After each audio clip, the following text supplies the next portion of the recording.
Morning guys! Ça me fait trop plaisir d'être de retour avec vous encore une semaine. Encore une semaine à raconter ces petites histoires. Aujourd'hui ça sera plus léger que la semaine dernière parce que la semaine dernière vraiment c'était un sujet lourd et tout. Dur à aborder, c'est difficile d'être vulnérable comme ça face à internet. Mais voilà, j'ai eu des années pour bosser dessus. Mais aujourd'hui on va faire quand même plus light parce qu'on est aussi là pour passer des bons moments ensemble et se raconter des histoires. Les gars, on va faire le même disclaimer parce que je pense que tout le monde n'écoute pas tous les podcasts. Juste disclaimer, mes fenêtres c'est cata, donc il y a des klaxons, il y a des chiens, il y a tout. Mon micro il fait son maximum, mais il n'y a pas de limite au bruit en Inde, c'est-à-dire que c'est toujours bruyant. On doit faire avec, malheureusement. À un moment donné, mon ordi va chauffer sa mère. Il faudrait que j'achète la boîte là pour enregistrer, mais bon, j'en peux plus d'investir des thunes dans du matériel. Le podcast, je gagne 0 sous. C'est compliqué d'investir des sous parce que c'est des sous à perte et en même temps non. Enfin voilà, c'est compliqué. Là, je suis 3 mois en Inde, donc on va continuer comme ça. Je sais pas à quel point c'est viable parce qu'il commence à faire chaud. Je vais suer du cul là. Là, je sens, je sue déjà du cul. Je suis assise sur mon fauteuil. Je peux pas mettre le ventilo parce que ça fait un boucan monstre, parce que évidemment c'est un vieux ventilo, il doit avoir 50 ans le truc. Je vais voir chez mes parents s'il n'y a pas un ventilateur Dyson, vous savez. C'est tout ce que j'avais à dire, on peut passer à la story time. Aujourd'hui je vais raconter ma première relation amoureuse. Mon ordi chauffe déjà, c'est un enfer de ouf.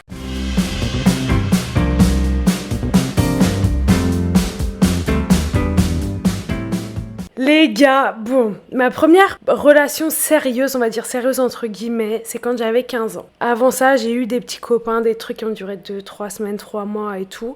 Cette relation-là, c'était sur 2 ans, d'accord ? 2 ans d'enfer, 2 ans qui auraient dû s'arrêter les 3 premiers mois. Évidemment, c'est comme ça qu'on apprend de ses erreurs. J'ai pas appris tout de suite de mes erreurs parce que j'ai pas pris le temps de réfléchir à tout ce qui s'était passé parce que j'ai vite enchaîné sur une deuxième relation. But, c'était quelque chose, j'étais jeune, d'accord ? Il y a plein de trucs, ok, alors déjà il y a des disclaimers. Bon, c'est pas méchant, mais j'avais entre 15 et 17 ans, les gars. C'est-à-dire qu'il y a des prises de décision de ma part qui sont stupides, immatures, complètement connes, sans valeur. Il y a de la tromperie, il y a plein de trucs comme ça que je ferais pas aujourd'hui. Mais les gars, il y a prescription, c'était il y a 10 ans, d'accord ? Donc on m'en veut pas pour ça. Mes réactions dans cette relation sont aussi dues au fait que j'avais un fort esprit de vengeance à l'époque. Aujourd'hui, j'ai plus du tout cet esprit de vengeance. Aujourd'hui, tu me fais une crasse, je fais ok bisous le sang, et voilà. Avant, jusqu'à mes 17 ans, non, jusqu'à mes 19 ans, 18-19 ans, ouais. Si tu me faisais une crasse, j'avais un esprit de vengeance. En fait, j'étais tellement blessée. Dans mes relations avant, j'étais toujours déçue parce que je finissais par être blessée, parce qu'on manquait, enfin, on brisait ma confiance. J'étais tellement blessée, mon ego, il était tellement fragile, je pense, je sais pas, j'étais pas détachée en fait. Et donc, je me vengeais beaucoup. Et surtout avec mes copains, je me vengeais énormément s'ils me faisaient de la merde. Aujourd'hui, vraiment, tu me fais une crasse, genre le dernier là que j'ai daté en date, enfin, où c'était un peu plus sérieux que mes datings en Inde, il m'a fait une crasse. Et j'étais en mode, ok, bisous le sang. Il n'y avait pas de vengeance, je vais rester avec et faire de la merde et il va payer. J'étais en mode, vas-y, c'est bon, casse-toi, j'en ai rien à faire. Donc il y a aussi ça, les gars. Il y a beaucoup de réactions. S'il vous plaît, il y a prescription vraiment. C'était il y a 10 ans. J'ai fait de la merde, ok ? C'est pas grave. Mais juste, ça va être une continuité de merde en fait sur 2 ans, c'est ridicule, je sais même pas pourquoi je suis restée avec ce cum, c'était n'importe nawak, c'était un gros mytho et tout. Et voilà, c'est juste ça. Et aussi, il y a une grosse différence d'âge, enfin grosse, non, il y a 3 ans et demi, 4 ans. Donc quand j'ai rencontré, j'avais 15 ans, lui il avait 19 ans. Je sais pas, ça va choquer personne, mais moi aujourd'hui, je sais pas pourquoi, ça me choque pas, genre mentalement, il y avait pas tant de différence que ça. Alors oui, c'est n'importe quoi d'avoir 15 ans et de sortir avec un mec de 19 ans, enfin clairement, mais la différence d'âge se ressentait pas. Bref, voilà, c'est 2 choses là. Donc je rencontre ce cum en fait, je traînais beaucoup à Honfleur. J'étais tous les week-ends à Honfleur, j'avais plein de potes en Normandie, j'y allais tout le temps. Et j'avais un bête de pote que j'aime trop, que je suis toujours plus ou moins en contact avec lui aujourd'hui. Je l'aime trop. À l'époque, on traînait tout le temps ensemble. Vraiment, c'était mon bestasista, quoi. Et il avait un pote qui habitait en Guadeloupe. Et moi, j'étais pas au courant de son existence ou quoi. J'avais commencé à rencontrer les potes... Non, pas du tout. Non, je connaissais que lui. Je sais pas si je peux citer son nom, donc on va peut-être pas citer son nom. Et un jour, il me dit, ah bah je suis chez un pote, est-ce que tu veux venir ? Et je suis là en mode, ouais, vas-y. Et il me dit, bah mon pote, il va venir te chercher, on est chez lui, c'est dans les côtes à Honfleur. Il me dit, viens te chercher, il avait sa petite Smart et tout. Donc lui, on va l'appeler Toxic Boy, parce que clairement, c'est Toxic Boy. J'ai trop envie de dire les vrais prénoms et tout, ça serait tellement plus fluide. Il vient me chercher avec sa Smart, et je le rencontre, et dans sa Smart, ça pue, je sais pas, et tout. Bref, on se tape des barres directement, genre je suis hyper à l'aise et tout. Et je pense que je suis tombée amoureuse cet après-midi-là. Vraiment, moi, les coups de foudre, je marche de ouf aux coups de foudre. Je tombe amoureuse en une après-midi. Et là, vraiment, je suis tombée amoureuse en une après-midi. Malheureusement, ne faites pas ça parce que si tu tombes amoureuse en une après-midi, même en 2 semaines, en vrai, en 2 semaines, c'était plié. Il m'avait quoi. En fait, c'est pas bon, ça se construit pas. Et puis, tu tombes d'autant plus haut quand il y a une couillasse. Donc, s'il vous plaît, les coups de foudre, mollo, genre, gérez-vous. Moi, je me suis pas gérée. J'étais jeune, j'avais 15 ans. Je vivais full mes émotions. Même aujourd'hui, je vis la vie avec mes émotions et tout. Tout se voit sur ma gueule. On passe l'après-midi ensemble avec Toxic Boy et mon pote. On passe une bête d'après-midi. On se tape des grandes barres et je m'entends trop bien avec Toxic Boy, vraiment. Je crois que l'après-midi, moi, je vais voir une copine ou un truc comme ça. Et moi, j'ai capté un autre gars. Quand j'ai rencontré Toxic Boy, moi, je captais un autre gars, mais j'en avais rien à faire de lui. On se voyait ponctuellement à Honfleur. J'en avais rien à cirer de lui. Bah, moi, j'étais en mode, je vais arrêter avec lui. Moi, je suis tombée amoureuse de lui déjà en une après-midi, vraiment, les gars. C'est pas des lol. Le soir, je décide de voir ma bête de pote, enfin, ma meilleure pote à l'époque, et avec mon pote et Toxic Boy. Et j'arrive avec Toxic Boy, je crois. Je m'assois à côté de ma pote et elle me regarde, elle me fait « Ouais, Hello, t'es dans la merde !» Et je lui fais « Hein, pourquoi ?» Elle me dit « T'es dans la merde, t'es amoureuse de lui ?» Je vous jure, ça se voyait sur ma gueule, j'étais folle de ce que mais. Et c'est hyper drôle qu'elle me dise t'es dans la merde parce que putain, j'étais dans une manoire. Oh là là là là. J'aurais pu m'en sortir en plus, mais je sais pas, j'ai décidé de pas m'en sortir, c'était catastrophique. Et on boit un verre, on passe une bête de soirée, il y a mon autre gars que je voyais qui est là. Et je suis en mode oh putain, quel enfer. Donc il me tape une jalousie et tout. Genre, je crois que je rentre avec lui et je lui dis c'est terminado, mon pote. Enfin, il a été juste à côté. Donc je pars avec lui, il me fait la gueule et tout. Et je lui dis mais pourquoi tu me fais la gueule? J'ai toujours été comme ça. Par contre, si tu me fais une petite crise de jalousie, un truc comme ça, je suis en mode qu'est-ce qu'il y a? Genre, tu me saoules. Enfin, on s'est rien promis, on n'est pas exclusif. Donc je le rembarre un peu. Je suis en mode vas-y, c'est bon, tu vois, j'ai rencontré un autre que mais c'était pas prévu comme ça. Je suis tombée amoureuse, I am so sorry. Et le soir, je passe enfin, après ça, je dis à Toxic Boy de venir me récupérer dans Honfleur, parce que lui il habitait dans les hauteurs, c'était quand même 25 minutes à pied mais en hauteur. On passe la fin de soirée ensemble et c'est trop bien, on passe une bête de soirée, on s'entend trop bien. Et je crois que le lendemain je partais aux Canaries avec mes parents pour 3 semaines. Ou alors 2 jours après, un truc comme ça, et on passe du temps. Je sais plus, c'était il y a 10 ans les gars, j'ai plus tous les détails. Je pars 3 semaines aux Canaries, on se texte tout le temps, on s'appelle, je l'aime trop, c'est l'homme de ma vie. Je rentre et je passe 2 semaines avec lui. Il faut sachez que lui habitait en Guadeloupe. Déjà c'est un red flag, I am sorry pour les gens qui habitent sur les îles, mais les hommes qui habitent sur les îles, généralement, c'est un red flag. Tu sais que tu peux pas faire une relation à distance. Quand j'ai raconté en 2 spies cette anecdote sur TikTok, tous les gens dans les commentaires, ils étaient en mode MDR, mais toi, t'es trop teubé déjà. T'as été un mec qui est en Guadeloupe, mais tu t'attendais à quoi? Bien sûr que t'allais te faire tromper et tout. C'est un fou rire. Et ouais, lui, du coup, il habitait en Guadeloupe parce que sa mère était de Guadeloupe, il me semble. Je suis pas sûre de cette info. En tout cas, elle habitait en Guadeloupe. Lui habitait là-bas chez sa mère. Son père habitait à Honfleur. Il était là que pour les vacances scolaires parce que lui, il était en cours, je crois. Je sais même plus pour vous dire. Et donc, il revenait pour les vacances scolaires chez son père. Et moi, je ne pouvais que le capter à ces moments-là. Donc, il retourne en Guadeloupe. Quand on s'est rencontrés, il venait de se séparer d'une meuf. Ça faisait 1 an et demi qu'ils étaient ensemble, un truc comme ça. Ils s'étaient séparés. Quand il est rentré, j'étais triste sa mère. Oh là là là là là là. J'étais triste, j'ai pleuré ma race. Je me rappelle, j'ai appelé une pote du lycée en pleurant. Elle était en mode mais wesh, hello, qu'est-ce qui se passe? Genre là t'es en train de pleurer pour un gars, c'est quoi le délire? Genre qu'est-ce qui s'est passé? C'est qui ce calme? Et j'étais en mode il est parti, il habite en Guadeloupe. Et moi je suis ici, et voilà, on va pas se voir pendant 1 mois et demi. Fou rire. Mais quand tu penses, c'est vraiment un fou rire cette histoire. Non mais c'est n'importe quoi. J'ai été trop triste de me séparer de ce mec. Mais sauf qu'on n'avait pas dit qu'on était exclusifs. Moi, tu me dis pas qu'on est exclusif, on fait chacun ce qu'on veut de notre côté. Donc moi, je lui avais dit, écoute, je vois très bien que ton histoire avec ton ex, elle est pas forcément terminée, elle casse la tête.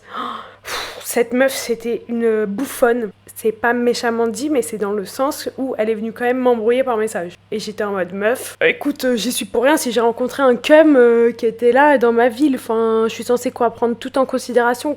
Je suis censée prendre en considération le fait qu'il ait une ex. Enfin non, je suis désolée, on va pas s'en sortir dans ce monde si on fait ça. Elle m'avait embrouillée, elle avait menacé de me taper si elle venait en France ou si je venais en Guadeloupe et tout. J'étais là, ok meuf, bise le sang, allez keblo.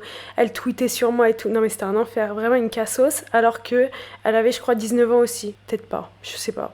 Je sais même plus comment elle s'appelle. Et donc je sais qu'il revoit son ex et tout. Et moi, j'avais un ex aussi. Enfin j'avais un ex. Le week-end d'après, je me retrouve en boîte à Deauville. Oui, je sortais jeune. Je revois mon ex. Bon bah voilà, il y a des petits bisous. Je veux dire, chacun son dos. Et je crois qu'il y a des bisous avec un autre ex de mon lycée, pour vous dire. Donc vraiment, j'étais triste, je l'aimais beaucoup, mais voilà, c'était la distance. On va pas se faire des films. Je savais déjà à 15 piges que, bon, là, j'allais sur mes 16 ans. En vrai, j'ai pris 16 ans rapidement. J'ai pris 16 ans, genre 2 mois après. À 16 ans, je savais très bien que fallait pas se faire des grands films. Les 1 mois et demi passent très vite, on arrive vite aux vacances de la Toussaint. Oh, mais qui parlait encore de vacances de la Toussaint, vacances de Noël, vacances de Pâques et tout, fou rire. Il revient à Honfleur, on passe 2 semaines ensemble à Honfleur. Iconique les 2 semaines. Je passe mes 2 meilleures semaines, je vis un rêve, je l'aime, je suis amoureuse. Mais moi, je suis toujours pas dans l'optique en mode on est ensemble parce qu'on est quand même pas mal à distance et qu'après on va peut-être se revoir à Noël, mais après on va pas se voir pendant des 3 mois, des 4 mois et tout. Donc bon, on va pas trop se faire de films. Sauf que lui me dit en gros qu'on est ensemble. Et je suis en mode fais attention à ce que tu dis parce que moi je prends quand même les choses au sérieux dans le sens où si on est ensemble, il y a plus de bêtises, tu vois. Ouais, ok, bon, 2 semaines iconiques ensemble. Iconiques, d'accord. J'ai kiffé ces 2 semaines avec lui. Il rentre. Se passe 1 mois et demi d'enfer. De l'enfer, j'aurais jamais dû lui dire qu'on était ensemble. Parce que pendant 1 mois et demi, il a arrêté de me caler, en gros. Il a arrêté de me caler. Vraiment, c'était un enfer. Donc moi, je le vivais trop mal. Je le vivais mal parce que je l'aimais. Et j'allais que le revoir à Noël. Donc je me dis, au bout d'un moment, moi, je sais que si tu commences à trop me faire galérer, je sais comment je suis. Je vais pas galérer derrière ton huc, je vais te dire c'est terminé. Donc j'étais sur le point de lui dire, écoute, moi j'en ai ras le cul et d'arrêter de le caler. Et puis bisous, tu vois, on se revoit plus. Vraiment, j'étais comme ça. Mais le problème, c'est que j'aimais trop copier les comportements de mes copines. Et j'avais une copine, en fait, qui était en couple depuis, ou qui commençait à être en couple, une connerie comme ça, qui, elle, était un enfer sur Terre. C'était un enfer, elle faisait des pavés, elle était dans le, tu sais, manipulée par les sentiments, culpabiliser la personne en face. Donc elle était dans une relation où, clairement, le mec s'en battait les couilles de sa gueule, et elle faisait que de le faire culpabiliser, en gros. En gros, c'était ça. Attendez, je vais rapprocher mon micro. Ouais, c'est pas mal comme ça. Moi, je me suis dit, en fait, elle arrivait grave à garder son mec et à garder sa relation parce qu'elle lui envoyait des pavés au mec et elle essayait de le faire culpabiliser et lui dire qu'elle l'aimait et tout. Et ça fonctionnait de ouf. Donc je me suis dit, bon, tu sais quoi, au pire des cas, je tente cette approche. Si ça marche, tant mieux. Si ça marche pas, tant pis. Donc moi, je suis là, je suis trop nulle pour écrire des pavés, mais moi, faire des messages, c'est un enfer sur Terre. Aujourd'hui encore, j'ai des potes, ça fait 2 semaines, je dois les contacter, je l'ai pas fait. Mais alors quand tu m'écris des pavés, je suis en mode frère, viens, on s'appelle, je sais pas, on se fait des vocaux, mais moi, les pavés, je peux pas. Et puis écrire des pavés, encore moins. J'ai toujours été comme ça. Donc je savais très bien que moi, écrire des pavés, c'était une tare. Oh là là, j'avais la flemme de le faire. Donc vraiment, tous les jours, je me mettais en mode, allez, c'était genre mes devoirs. Genre, je faisais pas mes devoirs au lycée, mais c'est mes devoirs. Genre, ma tâche quotidienne, c'était le message pour harceler Toxic Boy parce qu'il me calculait pas et essayer de le culpabiliser et lui expliquer à quel point son comportement était pas bon. Et je m'asseyais. Mais tout ça pour faire comme ma copine. Je me disais, ma copine, elle est toujours en couple avec son gars qui s'en fout. Moi, mon gars qui s'en fout, bah peut-être il va rester avec WAM si je fais ça. Alors qu'à la base, je voulais juste le quitter. Donc je lui faisais des messages comme ça, c'était un enfer. Mais je pense que c'était un enfer pour lui et pour moi. Parce qu'après, je suis grave rentrée dans le rôle. Après, moi, ça, c'était mon quotidien. Je le suppliais pour son attention, limite. Genre vraiment, j'étais derrière son cul pour son attention. C'était un enfer. Ne faites pas ça, ne faites pas ça. Quand vous devez commencer à écrire des pavés pour expliquer au cum à quel point son comportement, ça va pas. Et de quelle manière il doit vous calculer. Et que c'est pas normal, qu'il ait pas envie de te parler et tout. Oh là là, mais partez. Partez. Bah, surtout quand ça fait 2 mois et que ça distance comme ça. Si ça fait 4 ans et qu'il faut travailler sur la relation, c'est pas pareil. Mais là, genre là, dans cette situation, il faut partir, quoi. Et bref, c'est un mois et demi où je rame sa mère. Mais lui, il me cale à pas. Hein. Quand je vous dis que j'aurais dû juste dire ciao. Oh, quel enfer. Et je me disais, mais à quel moment je vais lui dire ciao? Ça passe vite, 1 mois et demi, quoi. Donc on est vite haut. Il arrive demain. Il arrive à Honfleur. Moi, je le revois. Je suis trop heureuse de le revoir. Et on passe du temps ensemble. Et c'est iconique ensemble parce qu'on s'entend trop bien. On est hyper à l'aise, lui et moi. Enfin, c'est génial. Et en fait, bah moi, mon instinct, hein, directement, les femmes, on se sait. Je sais que ce soir-là, je dois fouiller dans son téléphone. Il s'endort, je fouille dans son tel, je vois des choses. Bah non, déjà, je vois rien et je me dis c'est bizarre, je vois rien. Et ensuite, je vois quand même. Donc en fait, d'abord, je vois rien dans les messages, c'est bizarre, il y a plus de messages avec son ex. Avec son meilleur pote, ça parle d'une... Oh, j'ai envie de dire les prénoms, mais je sais pas. Ça parle d'une... Qu'est-ce qu'on peut dire? Ça parle d'une Agathe, mais il n'y a pas de conversation avec Agathe. Donc ça disait, ouais, j'ai dit à Agathe de venir à la maison, ouais, ce soir je vais chez Agathe. Tu cherches, il y a le contact Agathe, mais genre il n'y a aucun message avec Agathe. C'est que ça pue sa mère. Ça pue sa mère, je le savais déjà que ça puait sa mère. Mais vas-y, je sais pas pourquoi je me suis menti à moi-même. Je voulais pas voir, et j'étais jeune. Hein. Et puis pas trop d'expérience non plus avec des conneries comme ça, donc je pouvais pas trop prendre de décision. T'apprends sur le tas, à cet âge-là, tes premières relations, t'apprends un peu sur le tas.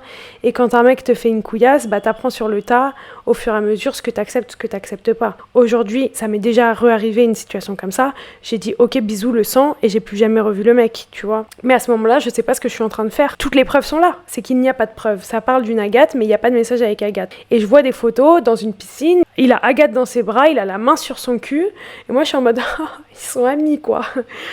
Oh putain, quel enfer. Et je le réveille dans son sommeil et je lui demande, en gros les gars, ce qui s'est passé, clairement on va se le dire, c'est qu'il sortait avec Wam et il sortait avec Agathe. Et en fait, je suis tombée sur un énorme mytho, quoi. Il a nié. Je l'ai foutu dehors au petit matin, je lui ai dit allez bisous. Il partait au ski avec des potes, un truc comme ça. Et moi, je suis restée à Honfleur. Il y avait ma sœur qui habitait à Honfleur, mes neveux et tout, donc je suis restée avec eux. J'ai fait le nouvel an à Caen avec mes copines et tout. Et moi, j'étais triste quand même, parce que je l'aimais quand même beaucoup, ce garçon. Et je sais pas d'où m'est venu ce courage, mais comme je vous ai dit, en fait, moi, je suis du genre à, tu me casses la tête, tu dégages. Donc quand il revient de ses vacances, je me rappelle, on était dans sa caisse devant la maison de ma sœur et je lui dis écoute, c'est terminé. Enfin, tu rentres en Guadeloupe, moi je rentre à Paname, je reprends mon année, tu fais ta vie, toi et moi on se parle app. Enfin, je veux plus jamais te revoir. Voilà, ça se termine sur ça parce que je sais qu'il m'a mytho. À un moment donné, j'ai passé la soirée avec lui. Et il y a un message de Agathe qui s'affiche sur son téléphone et elle dit tu manques au paysage. Vas-y, c'est bon quoi. Donc j'ai fait comme si j'avais pas vu le message, j'ai passé mes meilleures soirées avec lui, j'étais en mode trop contente quand même de le retrouver. Mais après ça, basta. Je retourne en cours et tout, et puis je me dis bon bah vas-y, en vrai c'était destiné à être foutu. En vrai je l'aimais quand même et je l'aimais plus d'un autre côté. Non mais c'est un enfer cette histoire, vraiment c'est un enfer. Mais ne faites pas comme moi, je suis l'exemple à ne pas suivre sur ces conneries là. Et encore j'étais en live hier soir. Il y a des meufs qui m'ont raconté des trucs avec leurs ex. Moi, j'ai rien vécu à côté. Moi, je vous le dis. Il y a des meufs, je suis désolée, il y a des abos qui sont tombés sur des queumés. Les plus gros mythos de France, c'est un délire. Ils ont fait des queutrus. Je me dis, je m'en suis quand même bien sortie. Et donc, je me dis, en fait, c'était destiné à pourrir cette relation. C'était destiné à ne pas fonctionner parce que il habite en Guadeloupe. Il y a le décalage horaire. Il y a tout qui va pas. Moi, je suis encore en cours. Lui, il est en cours, je crois, quand même. Mais est-ce qu'il était en train de passer son bac ? Mais je crois qu'il était en train de passer son bac. Il avait 19 ans, mais il passait son bac parce qu'il l'avait raté la veille. La veille, oui. Il l'avait raté l'année d'avant. Donc, il avait redoublé sa terminale, en fait. Il y avait un que truc comme ça. Donc, moi, j'étais en première et lui, il était en terminale. Et il passait son bac. Et j'étais en mode, dans tous les cas, même moi, je suis allée embrasser des garçons.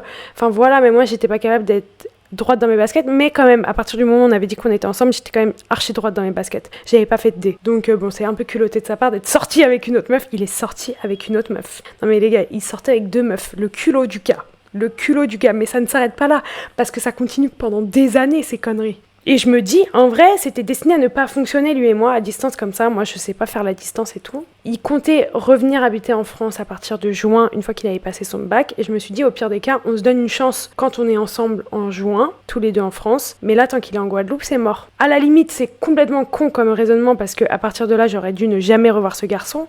Mais si on se dit pourquoi pas, le raisonnement est correct, ça peut fonctionner. Malheureusement pour ma gueule, je l'ai prévenu de ce raisonnement. Je n'aurais pas dû faire ça, j'aurais dû garder ça pour moi et attendre de voir quand il rentrait en France 6 mois plus tard. Je lui fais part de mon raisonnement et je lui dis en gros, je t'aime, je veux pas être avec toi aujourd'hui, je veux plus qu'on se cala, mais vas-y quand tu rentres en France, pourquoi pas tenter un truc, tu vois. Au moins là, il n'y aura pas la distance et il n'y aura pas des facteurs perturbateurs, on va dire. Oh, c'est débile. Et je lui dis allez bisous le sang. Une semaine plus tard, je reçois un message de lui. Et là, je me dis, merde. Quand je lui ai dit ça, après, moi, j'étais en mode peace and love. Je pensais plus à lui. Je l'avais plus en tête. Je vivais ma meilleure vie. J'étais focus sur mes cours, sur mon bac de français, mes euros de français. J'en avais rien à cirer. Et là, je me rappelle, j'étais en train de manger sushi avec ma pote, là, ma pote et ses meilleurs pavés. Je reçois un message de lui. Je dis, oh non. Elle me dit, réponds pas. Bah, bien sûr que si, je vais répondre. Et là, de là, on parle et tout. Il me dit, en gros, mais pas du tout, en fait. Genre, on va pas attendre d'être en juin. Moi, j'ai envie d'être avec toi. J'ai envie qu'on se remette ensemble. Enfin, j'ai envie qu'on soit ensemble. Oh là là. L'erreur. Moi, j'ai dit, bon, bah allez, pourquoi pas. Au bout d'une semaine, je lâche. Ou 2 semaines, je l'ai quand même fait un peu galérer à Skip. On fait galérer les mecs ici. Et je me remets avec lui. En distance. Faut pas se remettre à distance avec les queumés, s'il vous plaît. Mais bon, on a 16 ans qu'une fois. On fait ses erreurs, il faut les faire, vous voyez. Comme ça, on a nos meilleurs story time à raconter. Donc, je me remets avec lui à distance. Évidemment, quelle connerie. On se remet ensemble, sauf que moi, j'ai pas du tout passé le truc, enfin, j'ai pas du tout oublié le truc de. Il est sorti avec une autre meuf. Je sais même pas s'il continue à la voir. Lui, il me jure qu'il y a plus rien, qu'il y a que lui et moi et tout.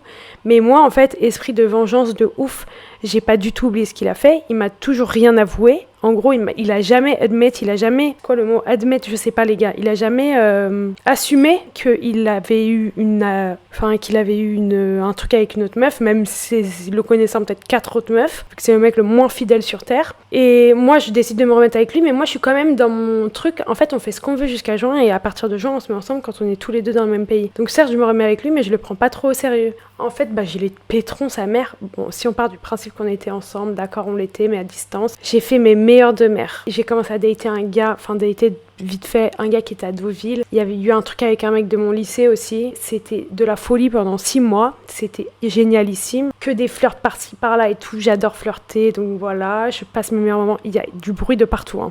Je vous préviens, je sais pas ce qu'on entend au micro, mais il y a du bruit de partout. Je passe mes meilleurs moments et tout, bref. Et lui, on se parle. Alors, il y a la Saint-Valentin où je reste éveillée. Il y avait 6 heures de décalage, je crois. Je restais éveillée jusqu'à 6 heures pour lui faire un message à minuit pour lui et tout. Très important ce que je suis en train de raconter. Nos meilleures disputes à distance, c'était un enfer cette relation. Je n'en pouvais plus de sa putain de gueule à ce mec.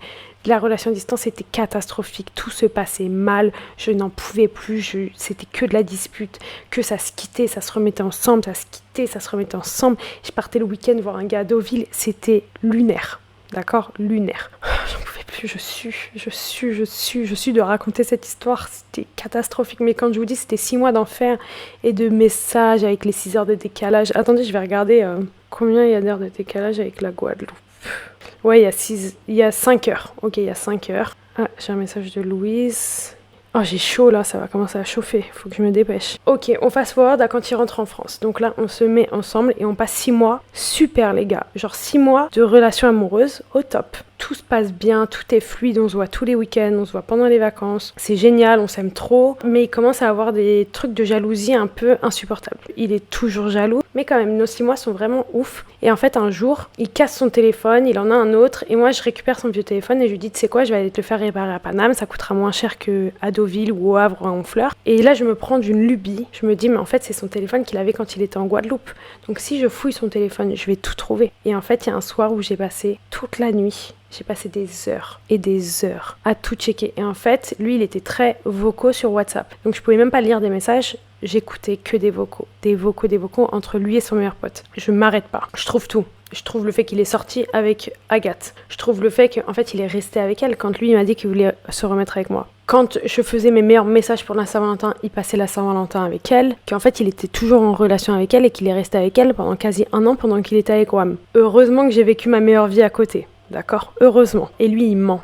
Il ment sa grosse race. Je vous jure qu'il ment, mais jusqu'à la moelle, j'ai toutes les preuves. J'ai toutes les preuves qu'il m'a trompé. J'ai toutes les preuves qu'il avait une autre meuf. J'ai tout. Il nie. Oh, mais je vous jure, il a nié pendant des jours. Il était là, je te jure, la vie de ma mère, je te jure sur la vie de ma sœur. Tout. Un gros mythomane. Et j'étais en mode, mec, t'es fou. Parce que j'ai toutes les preuves. Enfin, je t'ai tout envoyé, t'as tous les screens. Il ment et tout, mais il ment, mais comme il respire. Et je trouve plein de trucs où il a menti. Il y avait le mois d'avril, je sais plus quel mois de l'année d'avant, où il était en mode ouais, j'ai des potes qui m'ont proposé d'aller à Saint-Barth, je crois, c'était Saint-Barth. À Saint-Barth, on va passer le week-end entre potes, ça va être incroyable. On s'est pris une villa, trop fou. Le week-end où il est à Saint-Barth, on se parle à peine, mais il est en mode c'est trop bien avec mes potes, on fait que de faire la fête et tout. Dans ces messages, je vois quoi? Qu'en fait, c'est son père qui l'a invité à Saint-Barth avec sa meuf et des potes à lui, un couple d'amis de son père, et qu'il a juste invité son fils à venir. Attendez, je vais regarder sur map si c'est pas loin. Guadeloupe. Sinon, c'est Saint-Martin. Ouais, ça m'a l'air pas mal. On va regarder Saint-Martin. Non, c'était Saint-Barth. Et en fait, il est parti à Saint-Barth avec son père. Et j'étais en mode, mais pourquoi il m'a menti sur des trucs comme ça? Et en fait, je me rendais compte qu'il me mentait sur plein de trucs. Genre, il s'inventait une vie, le mec. Mais je vous jure maintenant que Toxic Boy, quand tu le rencontrais, il y avait personne qui l'aimait pas. Tout le monde le kiffait. En fait, il est hyper doux. C'est un mec super doux, super sympa. Il a une bonne tête. Il est chill, il est détente. Il est cool, il est sympa. Mes parents l'adoraient, mon frère aussi. Enfin, tout le monde l'adorait. C'était vraiment un mec sympa. Juste, moi, quand je regardais son téléphone, je me rendais compte à quel point c'était un mytho. Il était fou, ce cum. Il finit par admettre qu'il est sorti avec l'autre meuf et tout, et je suis en mode, bah vas-y. Moi, dans ma tête, je me dis, bon, bah vas-y, je peux pas trop lui en vouloir, dans le sens où je les pétron comme jamais aussi. On passe à autre chose, on vit nos meilleurs mois et tout. Et je crois qu'il y a une nuit où je dors, et il fouille mon tel. Et il se rend compte que j'ai passé un week-end avec un cum. Un truc comme ça, j'en ai aucune idée. Je me renvoie chez moi, je prends mon meilleur train pour rentrer. On est en rupture, je suis trop dans le mal. Je crois qu'après, la copine de son père m'a invitée pour son anniversaire en surprise, donc je suis venue en surprise. Et on était quand même séparés, je suis rentrée et tout. Et en fait, j'en ai eu marre que genre ils tiennent la tromperie au-dessus de moi. Là, je commence à être méchante. Et en fait, c'est à ce moment-là où j'ai commencé à plus en pouvoir de sa gueule, quoi. Ouais, à un moment donné, j'en ai ras le cul. C'est bon, il m'a saoulée. On est genre en mai et il tient pendant 2-3 semaines la tromperie autour de moi en mode, tu sais, je dois me racheter et tout. Il me fait la gueule, il me cala 1 fois sur 4 et tout. Oh, c'est bon. Tu m'as saoulé, frère. Je t'ai passé d'avoir une deuxième meuf. Tout est mytho. C'est bon. 2 secondes, tu commences à me saouler. Donc à un moment donné, je lui fais un message en mode c'est bon, tu m'as saoulé, tu décides. Soit c'est terminé, soit tu passes à autre chose et tu m'en parles plus de la tromperie. J'éteins mon tel pendant 24 heures. Le mec, il m'a appelé 50 fois et tout. Là, vraiment très toxique de faire ça. Mais bon, à un moment donné, il m'a vraiment saoulé et moi, j'en avais marre. Et en vrai, ce comportement prouvait déjà que dans ma tête, c'était la fin, quoi. Que j'en avais plus rien à faire. Dès qu'il me parlait, j'étais là, non, mais c'est bon, en fait, tu m'as saoulé. Genre, à tenir la tromperie contre moi. Vas-y, passe à autre chose. Genre, c'est bon, en fait, tu l'as appris. Tu décides de passer à autre chose et tu m'en parles plus. La meuf horrible. Je vous jure qu'aujourd'hui, je ferais plus ça, les gars, ok? J'avais 17 ans, d'accord? J'avais 17 ans à ce moment-là. Terrible, c'est tellement méchant. Mais bon, je crois que j'en avais par-dessus les vaches, quoi. Enfin, je vous épargne tous les détails des embrouilles, des trucs qu'on se mettait à la gueule et tout. Enfin, c'était un délire. Et il décide de dire, ok, vas-y, c'est bon, on passe à autre chose, on continue notre histoire. Et en fait, j'en avais de plus en plus rien à faire, mais rien. On arrive vers la fin de l'année où c'est tous les bacs blancs, genre on a une semaine de bacs blancs et tout, et moi j'ai mes vues sur un petit cum, et au bout d'un moment je me dis vas-y, j'ai grave mes vues sur un cum, c'est bon, c'est que je suis carrément passée à autre chose, j'en ai rien à faire de Toxic Boy. Je lui fais des messages en mode c'est bon, c'est terminé, je crois on s'appelle et tout, et je suis en mode allez bisous, genre je m'en fous, genre en vrai 2 ans je suis usée, frère, je suis usée, j'en peux plus, c'était peut-être 1 an et demi. Les gars, on m'écoute parler, c'était n'importe quoi, enfin il y avait que de la tromperie de A à Z, et c'était de la distance et tout, enfin c'était voué à l'échec. Et certes, c'était la première fois que je ressentais de l'amour comme ça, vraiment j'étais folle de lui, je suis tombée amoureuse en moins de 24 heures, mais vas-y, c'est bon, fallait passer à autre chose, les premières vacances de la Toussaint, pas gratter comme ça sur les années, c'est n'importe quoi. Bon, là c'est un peu méchant, mais vas-y, je passe l'été en fleurs et j'avais de la flemme d'être seule, donc je le recontacte. M'en voulez pas, s'il vous plaît. M'en voulez pas. Aujourd'hui, je fais pas ça. Vous avez bien vu dans mes story time que je vire les gars dès que j'ai la flemme. SVP. Me jugez pas sur ça. M'en tenez par rigueur. Il y a prescription, comme on a dit. Et je décide de le revoir comme ça. Je passe un bon été, quoi. Donc, on passe plus ou moins un bon été. Genre, il est un peu méchant et tout. Mais je fais genre que je suis grave à fond et tout. Et je sais pas, je me suis grave pris dans le jeu d'être à fond. Alors, moi, ça m'a toujours fait rire parce que mes potes, enfin, surtout Mimi, qui m'a vu début septembre en yinche sur lui, j'étais un peu dans mon rôle d'être en yinche sur lui parce que, en vrai, je le trompais, quoi. En gros. On passe le mois d'août ensemble. Enfin, on passe juillet-août plus ou moins ensemble. Plus ou moins ensemble, on n'est pas ensemble, mais on continue à se capter, on passe des après-midi ensemble, des soirées ensemble. Lui, il essaye de me faire galérer, genre qu'il est pas du tout sur WAM, qu'il me fait pas confiance, machin, genre qu'il veut pas se remettre avec moi, et moi je fais grave la meuf en yinche et tout. Alors qu'en vrai, j'en pensais pas trop moins, j'étais un peu en mode bon. J'étais plus dans une optique de lui dire ce qu'il avait envie d'entendre. Comme je vous ai dit, le comportement de faire des pavés et tout, je l'avais grave gardé. J'ai plus jamais refait ça. Après, moi, en septembre, j'allais à Caen pour les études. Et lui, il était en mode, en fait, son argument, tout l'été, c'était j'ai oublié des trucs. En fait, vu que ça fait 10 ans, je pense à des trucs en même temps. Son argument tout l'été, c'était moi j'ai pas envie de me remettre avec toi parce que en septembre, quand tu vas être à Caen, vas-y, c'est la vie étudiante et tu vas faire n'importe quoi. Et vas-y, en fait, je te fais pas confiance. Moi, j'étais là, tu peux me faire confiance, j'irai jamais voir ailleurs et tout. MDR. J'étais là, tu peux me faire confiance, pas du tout, c'est avec toi que j'ai envie d'être et tout. Alors que le mec, c'était un enfer. Je me rappelle quand on avait décidé de plus ou moins se remettre ensemble après avoir tous les deux découvert les tromperies. Genre, des fois, j'allais boire un verre avec ma meilleure pote, je mettais un petit haut en dentelle avec une brassière en dessous, il me disait, tu seras habillée comme ça, je sais pas, tu veux te faire belle pour qui et tout. Non mais un enfer le mec, un enfer, je vous jure, un enfer sur terre. C'était que des trucs comme ça, que des jalousies. Et j'avais un mec avec qui j'étais sortie 1 semaine au lycée, limite du parler, c'était la guerre et tout, enfin vraiment tout était un enfer. Ouais, du coup, vient septembre, putain on va peut-être attendre, il y a trop de chiens. Vient septembre, et en fait moi je suis toujours dans mon personnage de lui faire croire que vraiment c'est avec lui que j'ai envie d'être, qu'il peut me faire confiance et tout. C'est ce que je montrais à mes copines aussi, que j'étais grave en lien, que j'allais le voir à Deauville, quand on était à Deauville pour un festival ou je sais plus quoi. J'étais en mode on va aller le voir, j'étais trop dans le mal parce que je crois que j'avais pas réussi à le voir, je sais plus ce qui s'est passé. Mais en attendant, le mec avec qui j'avais trompé de Deauville, il était beaucoup à Caen aussi à ce moment-là.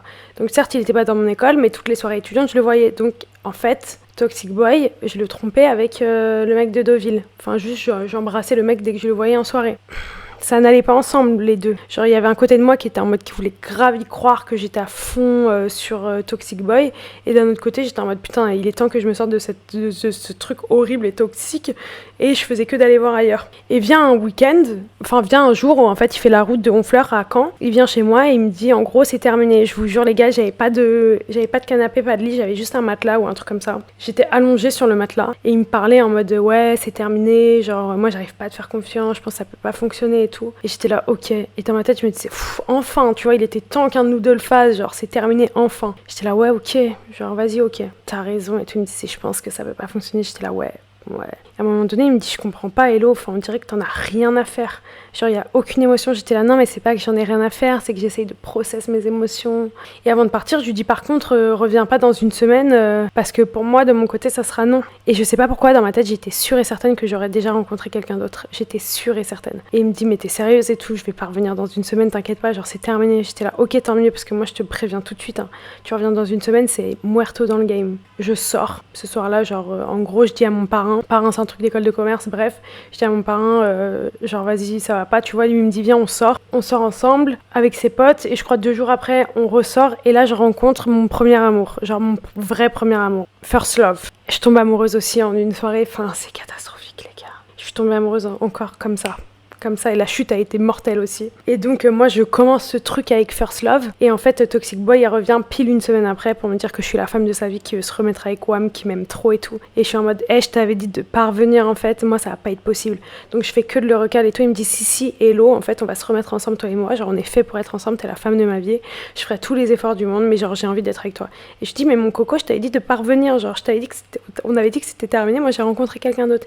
Il me dit t'as pas pu rencontrer quelqu'un d'autre aussi vite. Moi j'étais déjà folle amoureuse de First Love, j'étais folle amoureuse, d'accord, que ça soit clair, c'était l'homme de ma life. Et j'étais en mode non, bisous le son. Il me dit mais viens on se voit pour discuter. Je crois qu'il a forcé quelques semaines pour qu'on se revoie, même quelques mois. J'ai toujours refusé, et ensuite vu que je me suis mise avec First Love, par respect pour First Love, j'ai jamais revu Toxic Boy pour parler. Pendant First Love, je sais pas, j'étais au Vietnam, je crois j'ai des news de Toxic Boy, où moi je prends des news où il y a un truc comme ça, où je voulais récupérer un truc, donc je lui envoie un message pour récupérer un truc, et genre on recommence à se parler, et moi je lui dis par contre si on se reparle c'est friendly, tu vois, je crois on s'est ajouté sur Snap. Et en fait moi vu que j'étais en couple et folle amoureuse, plus ou moins à ce moment-là, je postais des photos que mon mec me manquait et tout, et lui il me dit mais en fait ça va pas être possible, moi je pensais que tu revenais parce que tu m'aimais encore, mais non en fait. Et je lui dis ah bah non ça va pas être possible, enfin pas du tout, genre moi je suis plus du tout amoureuse de toi, je suis très heureuse de t'avoir sorti de ma vie en gros. Je sais pas si je lui dis mais en tout cas je le pense très très fort. Et il me dit écoute, je suis fou amoureux de toi, donc moi je vais t'attendre en fait, je vais t'attendre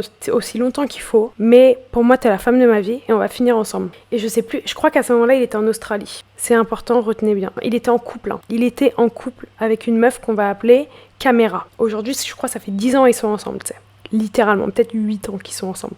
Bref, il est en couple avec Caméra, mais il me dit que je suis la femme de sa vie, qui m'attend et tout. Et en fait, il faut sachez que Caméra est dans mon école. Nous sommes dans la même école à Caen. Bah oui, il en fait exprès, ce gros débile. Limite, il en fait exprès. Et moi, je la croise dans les couloirs et tout, mais malaise, parce que elle sait pas que son cum, en fait, il est en train de me faire des déclats de ouf. Je me sépare de First Love, et j'envoie un message à Toxic Boy, parce que pendant des mois, il me disait, moi, je veux quand même ma discussion avec toi, on n'a jamais eu une discussion, ça fait 2 ans, tu vois, moi, tu me manques et tout, et je suis en mode, bon, bah, ça y est, je suis célib, genre, si tu veux cette discussion, absolument, on peut l'avoir. On se voit... On passe une après-midi ensemble, on boit des coups, je crois qu'il avait ramené une bouteille de rosé, on boit des coups et tout. Et moi je me rends compte pendant que je lui parle que j'en ai rien à carrer de lui. Jouer un peu et tout, mais j'en avais rien à cirer. Et bref, à partir de là, je sais pas, je le cala plus, je crois. Je sais plus trop. Je sais qu'à un moment donné, il était en voyage avec sa meuf. Il m'a envoyé un message en mode quand est-ce qu'on se revoit? Tu me manques. Je regardais ses stories, il était avec sa go à Rome, je crois, un truc comme ça, et j'étais là. T'es complètement cray. Et ensuite, il y a eu quelques mois après, où moi je suis revenue à Paris, un truc comme ça pour un stage, et il m'envoie un message en mode j'ai déménagé à Paname. J'étais là, cool mec. Et je lui dis mais t'as une meuf, non? Il me dit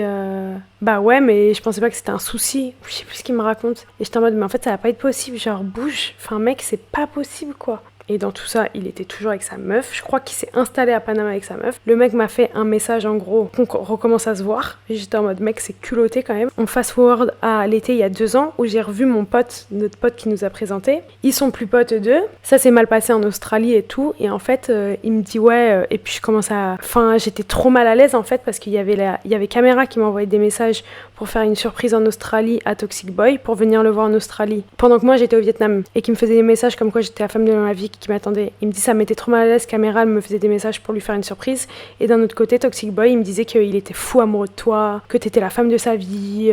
C'est horrible. Voilà comment ça s'est terminé avec Toxic Boy, je suis très contente. Ça a été long sa mère. Il y a un pigeon. Il y a un pigeon dans ma salle de bain ? Non.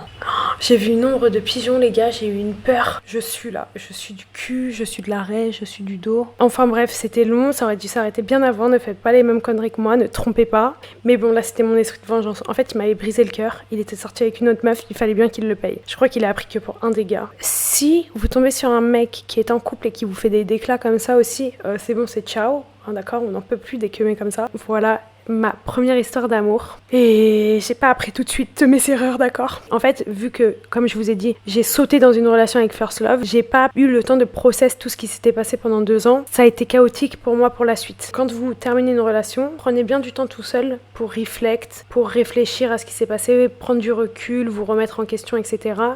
Pour savoir qui vous a blessé, quels comportements vous ont réellement blessé, comment vous vous êtes senti, ce que vous voulez chez un homme et ce que vous voulez pas. Parce que moi, je l'ai pas fait et tout ce que j'étais en train de process, c'est retomber sur First Love, le pauvre. Surtout que First Love a fait les mêmes erreurs que Toxic Boy au départ. C'était chaotique. C'était chaotique parce que moi, j'ai recréé les mêmes schémas, mais on y reviendra dans un autre épisode. Écoutez, j'espère que ça vous a plu, que ça vous a entertain ces conneries. Et s'il vous plaît, on ne juge personne aujourd'hui, d'accord ? J'ai 25 ans, je ne suis plus la même personne et surtout que maintenant ça fait longtemps que je refuse d'être en couple pour être bien sûre de ce que je veux. Écoutez, on se retrouve la semaine prochaine. Merci encore pour tous vos retours et tout. Merci, n'hésitez pas à noter le podcast, à vous abonner. Moi, ça m'aide en termes de référencement. Merci de prendre le temps de me faire des retours. Et Zoupi guys, love you.